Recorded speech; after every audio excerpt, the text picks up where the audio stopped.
Olá, gente, bem-vindos ao bate-papo do Petit Jornal dessa semana. Estamos mais uma vez, eu, Daniel Souza e Tanguy Bagdadi aqui para repercutir os temas dessa semana. Aliás, Tanguy, a gente podia voltar a fazer esse bate-papo separado, né, cara? Em lugares diferentes, assim. Bem melhor. A internet crise pra gente, a gente não usa. É verdade. A possibilidade de estar realmente longe, distante. Divide a tela, cara. Divide é coisa melhor tela, do que isso. Divide a ótimo, tela, cada um realmente. num canto e tal, e pronto. Você tem razão. Porque, na verdade, o pessoal que tá assistindo a gente, ouvindo a gente, não conhece, não sabe como é que é constrangedor o período antes e depois a gente gravar esse negócio, É né? verdade, a gente podia começar a divulgar isso. É. Eu acho. Eu Então, acho tá que a bom. gente poderia começar a gravar os bastidores do Petit Jornal e colocar lá no site. Vou fazer isso. Lá no site do petitjornal.com.br. Isso, que aí a pessoa de repente pode entrar no site, né? O petitjornal.com.br, entra lá e vê o que a gente está colocando lá. De repente, pode rolar até uns Eu bastidores. acho muito constrangedor você ficar repetindo o nome do site do petitjornal.com.br, cara. O que Eu dá pra acho. fazer lá? Dá pra apoiar, dá Dá. pra ver o conteúdo que a gente cria, Dá pra ver também vídeos, vídeos. as participações que você tem por aí em eventos aleatórios. Você vai a muitos eventos aleatórios, Muitos eventos né? aleatórios. Me chama um evento aleatório, eu vou. É, Aliás, entendi. falar pro nosso apoiador, me chama pra eventos aleatórios que eu apareço. Rapaz, você tá fácil assim. É só Tô. convidar. É, então, e tem uma galera que também gosta do evento aleatório, cara. Quem? A Família Real, Família Real, que família real? britânica. Ah, britânica. A britânica, adora. Porra, Achei que era os apareceu um Orleans e negócio... Bragança. Eles gostam também? Os Orleans e Bragança, eles estão meio fora de moda, né? Os Ah, Orleans mas e eles estão Bragança. voltando a aparecer aí, né? Estão voltando a aparecer. Tão voltando a aparecer. Você é monarquista, Tanguy? Não, cara, não sou. Você não é monarquista, não. Inclusive, eu né? tô querendo saber que história é essa que eles estão gastando mais dinheiro agora. A Família Real britânica, nesse caso, A né? família real britânica, que gasta aí por quase 70 milhões de libras por ano. Dá pra viver, né? Dá pra... 70 milhões. Cara, mas eles administram aproximadamente 178 palácios. E esse ano eles tiveram um aumento aí das despesas de algo em torno de 40% por causa de reformas de palácios. E a reforma que foi mais cara foi a reforma do palácio onde o príncipe Harry vai morar com a esposa dele, com o filho dele, que acabou de nascer. Tudo isso naturalmente custeado pelo contribuinte. Mais ou menos. Eles têm rendas próprias, cara. Eles têm rendas próprias aí de... Gente, eu tô fazendo aqui Petit Jornal século XVIII. Vai, Eles têm continua. rendas próprias, cara, que são geradas pela própria família, sabe? Ali uns laudêmios, né? Que seria no Brasil equivalente a uns laudêmios. A família real britânica tem também. Que bom, cara. Que bom saber que a família real ela segue aí firme e forte, né? Não tá passando por dificuldade, não, né? Não tá passando por nenhuma dificuldade. Está vendendo muito souvenir também, a família real britânica. Ah, vem souvenir. O pessoal vai pra lá pra comprar chaveirinho da família real. Dá uma agitada. Imagina a grana que isso não dá, cara, Pô, muito chaveirinho. dinheiro. E o James Bond parece que visita a rainha também, para buscar informações e também sugestões, porque ela tem que dar, né, as opiniões dela e o aval dela, a bênção dela para as operações dele. Legal. Então, família real, é isso? A família real, cara. A família real britânica que tá aí, de novo, gastando como se não houvesse amanhã. Legal. Tem uma outra coisa também que, assim, meio que uma volta ao passado, né? Esse nosso Petit Jornal meio saudosista de hoje. Você vai falar sobre Brexit agora. Não. Brexit é um negócio muito atual. Eu queria falar sobre o momento no qual os Estados Unidos e o Talibã voltaram a ser amigos. Ué, Sim, porque assim, é importante lembrar que o Talibã foi criado a partir de um certo apoio dos Estados Unidos. Ué. No momento no qual a União Soviética invadiu o Afeganistão, os Estados Unidos precisavam de alguém que resistisse à invasão soviética no contexto de Guerra Fria. aí e ligaram financiou... pro Talibã. Não, Fala. ligaram pra uma galera que estava a fim de expulsar os soviéticos também. E foi assim, tá. eles são ateus, comunistas e tal, então beleza. Então fazer o seguinte, vou te dar uma grana, vou financiar, vou te dar arma e tal. E aí, na década de 80, então, a invasão aconteceu em 79. Ao longo da década de 80, eles foram lá, criaram o Talibã. E depois, essa parte eu acho que você deve se lembrar, eles se tornaram inimigos, né? Inclusive, a Al-Qaeda, quando fez o atentado de 11 de setembro de 2001, fez treinamento no Afeganistão, protegido pelo Talibã. Eu queria deixar claro que eu lembro de todas essas partes. Eu sou Rapaz, é muito mesmo? culto, cara. Eu sou muito culto. É. Eu faço aqui essa 79, escada pra você lembra? Lembro, claro que eu lembro. 79, você lembra? 79, tricampeão. O Flamengo foi tricampeão, gol de Rodinelli sobre o Vasco. Eu lembro bem disso. Entendi. Então, e aí, o que está acontecendo agora é que os Estados Unidos entraram em 2001 no Afeganistão, foi o primeiro passo da guerra ao terror, né, um pouquinho depois do 11 de setembro, e agora está com 18 anos de guerra já, né? Vai completar 18 anos de guerra agora no fim do ano. Os Estados Unidos estão assim naquela já... Porra, tava vindo embora já, hein? Tava bom já. Mas o Obama não tinha prometido que ia embora do Afeganistão. Isso, mas ele não conseguiu. E Porque agora? aí o Talibã ganhou força e tal, o Talibã voltou a ganhar território, voltou a ganhar terreno, e aí o Trump disse que ele ia dar um jeito. Aí o que ele fez foi que ele mandou mais soldados, mais armas, e também não deu jeito. Agora, só fazendo uma observação, essa brincadeira, que aliás tem um fundo de verdade, o Obama realmente tinha como promessa sair do Afeganistão e contratou uma consultoria. Essa história é verdadeira. Uma consultoria internacional pedindo aí sugestões sobre o que fazer para deixar o Afeganistão. E a consultoria consumiu alguns milhões de dólares, fez muita pesquisa de campo, e no final o relatório concluiu o seguinte: faça o acordo com os talibãs e saia. Então, aí parece que o Trump encontrou isso numa gaveta lá e tá fazendo exatamente isso. O que tá acontecendo Podia agora... ter contratado o Petit Jornal por um A joelho gente já e tinha um Guaravita, a gente já tinha falado isso pra eles, Dois né? joelhos e 2 Guaravita, que eu não vou ficar dividindo um copinho de Guaravita com você. 2 joelhos e 2 Guaravita. Mas então, o que está acontecendo agora os Estados Unidos estão fazendo qualquer coisa para sair do Afeganistão. Essa é uma postura que o Trump, nesse ponto, é bastante coerente. Ele discorda das intervenções. Mas, quer dizer, coerente mais ou menos, né? Ele já criticou, já foi a favor e tal, mas desde que ele assumiu a presidência, de fato, ele é contra o engajamento norte-americano de longo prazo no exterior, e ele está vendo qual é a melhor maneira que eu tenho de sair do Iraque, do Afeganistão e da Síria, né? Recentemente ele anunciou a retirada de 2 mil soldados da Síria e está tentando fazer o mesmo no Afeganistão. Isso faz com que ele já tenha feito algumas rodadas de negociações, sempre em Doha. Aliás, se você quiser fazer uma rodada de negociações, foge de Doha, tá? Costuma dar errado, né? Tem a OMC que lançou em 2001, aliás, né? Doha 2001, o negócio não funciona. E agora o Trump está tentando encerrar a participação, o engajamento militar norte-americano, que está desde 2001, numa negociação que envolve 3 partes, né? O governo dos Estados Unidos, o Talibã e o governo do Afeganistão. Só que tem um detalhe: o Talibã e o governo afegão não dialogam. O Talibã diz que não dialoga de jeito nenhum com o governo afegão. O governo afegão foi colocado ali para isso, para destruir o Talibã. Né? Exatamente. Então, o que está acontecendo agora os Estados Unidos estão numa posição meio de mediador entre o governo afegão e o Talibã, e já está fazendo um cronograma com o Talibã para retirada das tropas americanas. Só está pedindo uma coisa. Na verdade, entre outras coisas, mas tem uma coisa que me chamou bastante atenção. Está pedindo que o Talibã dê garantias de que o território afegão não será utilizado para ataques terroristas fora do país. Eu acho que é uma exigência justa. Eu acho justo, bastante justo. Eles cometeram erros no passado? Sim.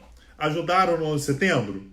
Sim, mas de repente eles mudaram. Vai que eles encontraram Maomé. O Brasil podia fazer algo semelhante nos presídios, né? Dizer, olha, vocês que são aí chefes de facções, podem sair à vontade, mas sem violência agora, hein? Agora, pelo amor de Deus. Ou então podem ficar aí no presídio de boa, sem maiores problemas. A gente até terceiriza para vocês a administração do presídio, mas não pode fazer crime aqui fora com o celular. Nem violência, nem drogas também não pode. Não pode, né? E aí já resolvia. Você acha que vai dar certo? Proibir o crime. Você acha que vai dar certo? Acho que tem tudo para dar certo. Mas assim, o ponto é importante prestar atenção quais são os próximos passos dessa negociação, uma vez que há uma negociação travada entre o Talibã e o governo afegão, e há, de fato, uma disposição americana em tentar avançar com isso. Essa é uma coisa que o Trump, adoraria dizer, né? Eu tirei as tropas americanas do Afeganistão, uma besteira que o Obama fez, né? Lembrando que ele claramente faz um contraponto à política externa do seu antecessor. Maravilha.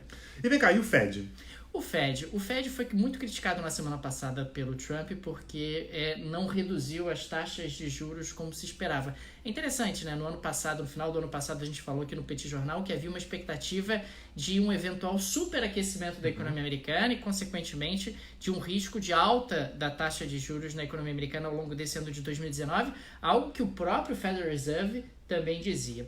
De lá para cá, o que acabou acontecendo foi que houve uma inversão em termos de expectativas, e agora a redução da taxa de juros está sendo vista como um mecanismo para estimular a economia dos Estados Unidos no momento em que ela está dando sinais de fragilidade. E o Trump já esperava que na última reunião do Fed já houvesse essa redução, que acabou não acontecendo. Mas hoje teve uma novidade: o Powell, né, que é o presidente do Fed, que aliás foi escolhido pelo próprio Trump, embora nos Estados Unidos o Fed tenha total independência, então uma vez empossado o presidente do Fed não pode ser demitido pelo Trump. Ele disse que o Fed está avaliando uma possível redução da taxa de juros, no melhor estilo Banco Central, né? Estamos avaliando, pensando na possibilidade, quem sabe, talvez na próxima reunião, reduzir a taxa de juros aqui nos Estados Unidos. Aliás, é justamente essa expectativa de redução de juros nos Estados Unidos que tem crescido ao longo dos últimos dias, que tem levado à queda do dólar no Brasil. Eu acho que talvez quem está nos assistindo tenha acompanhado isso. O dólar veio caindo, né? 4, 3,95, 3,90, 3,85, chegou a bater 3,82, e o principal motivo é justamente essa expectativa de redução da taxa de juros nos Estados Unidos, que leva ao enfraquecimento do dólar em relação a outras moedas, não apenas em relação ao real. E depois, realmente, dessa sinalização do Powell hoje, está cada vez mais provável a redução, um corte de juros por parte do Fed na próxima reunião. O que cria um ambiente curioso. A gente está falando de um mundo, de novo, com juros muito baixos, incluindo aí o próprio Brasil, porque o Brasil deve reduzir a taxa Selic ao longo desse ano ainda, fechando o ano em torno de 5,5%. Imagina, fechar Selic de 5,5%, a gente nunca pensou em algo parecido. Se fosse pensar, assim, me parece que esse cenário de queda da taxa Selic aqui no Brasil começou a ter uns 2, 3 anos, né? Tem. A gente chegou a bater quanto? 18, 16? Ah, não, chegou a bater um pouco menos, algo em torno de 14. O que chegou a bater 18, 16 foi o quanto o governo brasileiro estava pagando no seu leilão de títulos públicos. Mas, sem dúvida alguma, 5,5% num país que tem uma inflação de 4%, com possibilidade de no ano que vem reduzir ainda mais a taxa Selic, dependendo de como a economia se comporte, é um Brasil aí com uma taxa de juro real de 1%, pouco mais de 1%, algo que nunca se imaginou, pelo menos até bem pouco tempo atrás, ainda mais em bases sustentáveis com inflação baixa. Isso é sem dúvida nenhuma a novidade, quer dizer, o Brasil tem uma inflação muito baixa e mesmo assim está reduzindo a taxa de juros e continua com a inflação muito baixa, o que sem dúvida alguma vai trazer consequências muito positivas para a economia brasileira em um horizonte de longo prazo, porque a economia vai se estabilizar em um ambiente de inflação mais baixa, digamos assim, tirando o vício da economia brasileira com juros elevados, o que é muito positivo. Só a título de comparação, você falou em juros reais no Brasil de pouco mais de 1%. Nos Estados Unidos, os juros reais seria quanto, mais ou menos? O juro real nos Estados Unidos hoje ele está negativo, quer dizer, é um juro real até abaixo de zero, porque nos Estados Unidos o juro está menor do que a inflação. Então o que aliás tem sido algo relativamente comum ao longo dos últimos anos, assim como na Europa. Na Europa a gente também tem juro real negativo. É claro que esse ambiente também facilita a queda de juros no Brasil. Jamais teríamos um juro tão baixo se o juro nos Estados Unidos estivesse alto ou na Europa estivesse alto e tal.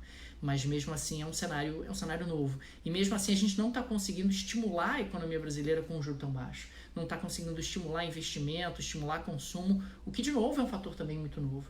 Tamanha a hesitação e o temor dos agentes econômicos do Brasil com as imprevisibilidades que a gente tem vivenciado dia a dia.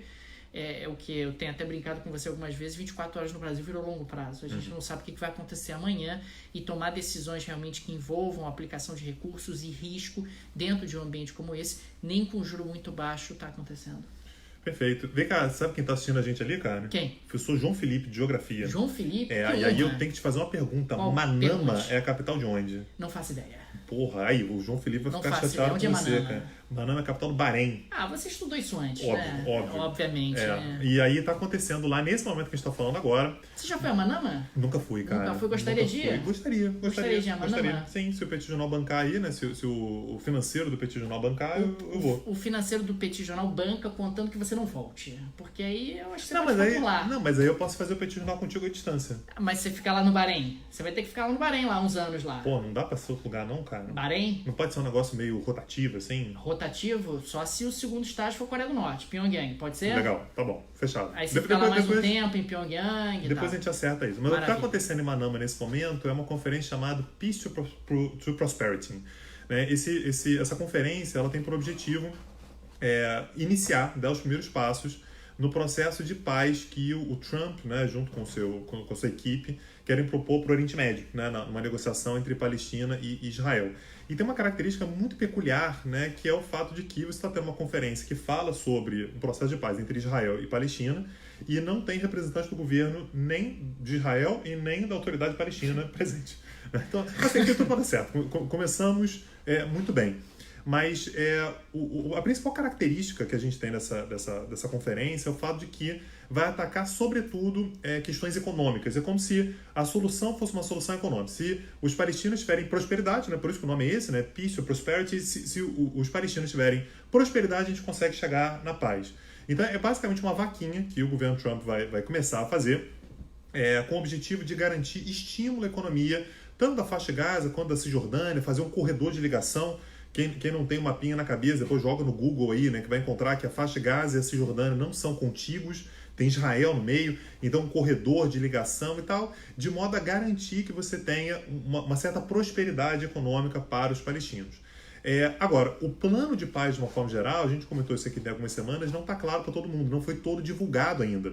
O que significa, no fim das contas, que esse é o primeiro passo, um passo econômico, mas os árabes, de uma forma geral, sobretudo os palestinos, têm considerado que, e isso é verdade, né, que muito provavelmente esse plano de paz não envolve a criação de um Estado para a Palestina.